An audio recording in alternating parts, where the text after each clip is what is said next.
Hi friends, welcome back to Karyampudi'sVlog. ఈరోజు special 3 varieties of tiffin chutneys చిటికలో అయిపోతాయండి ఇవి. అవి ఎలానో చూసేద్దాం. లేట్ చేయకుండా మన వీడియోలోకి వెళ్ళిపోదాం.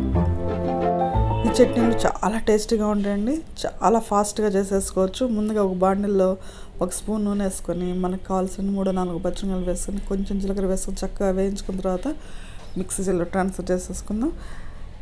అందులో మనం చిన్న వెల్లుల్లి, 1 రెబ్బ, 1/2 కప్పు కొబ్బరి, 1/2 కప్ పుట్నాలు వేసేసి, దాంట్లో తగినంత సాల్ట్, కొంచెం చింతపండు వేసేసి చక్కగా ఫైన్ పేస్ట్ చేసేసుకొని ఒక బౌల్లో తీసేసుకుని, దీన్ని తాలింపు వేసుకోవాలనుకుంటే వేసుకోండి, లేకపోతే లేదు. నెక్స్ట్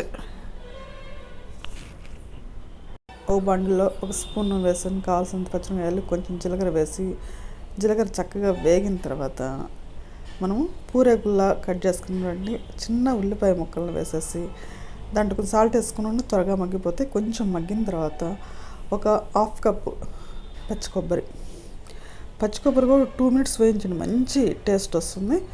అది వేగిన తర్వాత వేడి నీళ్ళలో నానబెట్టుకుంటే పచ్చిశనగపప్పు అండి, ఇది హోటల్స్లో చేస్తూ ఉంటారు, మంచి ఫ్లేవర్ రావడానికి. అదొక స్పూన్ వేసుకున్నాను.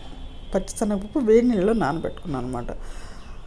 జస్ట్ అట్లా వేసిన తర్వాత ఒక 1/2 మినిట్ అయిన తర్వాత మన పుట్నాలు ఉంటాయి కదా, పుట్నాలు 1/2 కప్పు వేసి యాడ్ చేసి 1 మినిట్ వేయించేసి, చిన్న అల్లం ముక్కని యాడ్ చేసేస్తే చాలండి. ఆ వేడికి సరిపోతుంది. తీసి స్టవ్ ఆఫ్ చేసి పక్కన పెట్టేసుకుందాం.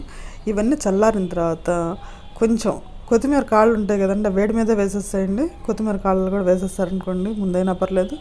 లేదనుకుంటే లాస్ట్లో ఒక 1 మినిట్ వేయించుకోండి, మీ ఇష్టము. అవి చక్కగా మీరు యాడ్ చేసేసుకొని చల్లారిన తర్వాత మిక్సీ జార్లో వేసేసుకొని ఫైన్ పేస్ట్ చేసేసుకోరండి. దీంట్లో మన తాలింపు మామూలుగానే యాజ్ యూజువల్ 2 స్పూన్లు నూనె, ఆవాలు, జీలకర్ర, 1 ఎండుమిరపకాయ, కొంచెం మినపప్పు, మన ఇంట్లో కరివేపాకు ఉంటే కరివేపాకు, చక్కగా ఆవాలు చిటపట్లాడి కరివేపాకు కరకరలాడే వరకు వేయించేసి ఈ చట్నీలో ట్రాన్స్ఫర్ చేసేసుకోవటమే. Last and final chutney 1 spoon నూనె తీసేసుకొని ఒక బాండిల్లో దాంట్లో మనకు కావాల్సిన పచ్చిమిరపకాయలు యాడ్ చేసేసి, చిన్న అల్లం ముక్కల్ని సన్నగా తరిగి వేసేసుకున్నానికి మంచి ఫ్లేవర్ వస్తుంది. 1 చిన్న కప్పు పుదీనా వేసేసుకుందాము. అలానే 1 చిన్న కప్పు కొత్తిమీర కూడా యాడ్ చేసేసుకొని చక్కగా లో ఫ్లేమ్లో పెట్టేసుకొని మగ్గనిద్దాం. మగ్గిన తర్వాత 1 పెద్ద కప్పు టమోటా, ఈ మధ్యలో కావాలనుకుంటే ఉల్లిపాయలు సన్నగా కట్ చేసేసి 1 చిన్న ఉల్లిపాయ వేయడం చాలా, అంతకంటే అక్కర్లేదు. ఇట్లా టమోటాలుగా వేసేసి కొంచెం సాల్ట్ వేసానుకుంటే త్వరగా మగ్గుతాయని తెలుసు కదా, సాల్ట్ వేసేసుకొని అవి చక్కగా మగ్గేంత వరకు సిమ్లో పెట్టుకుందాం.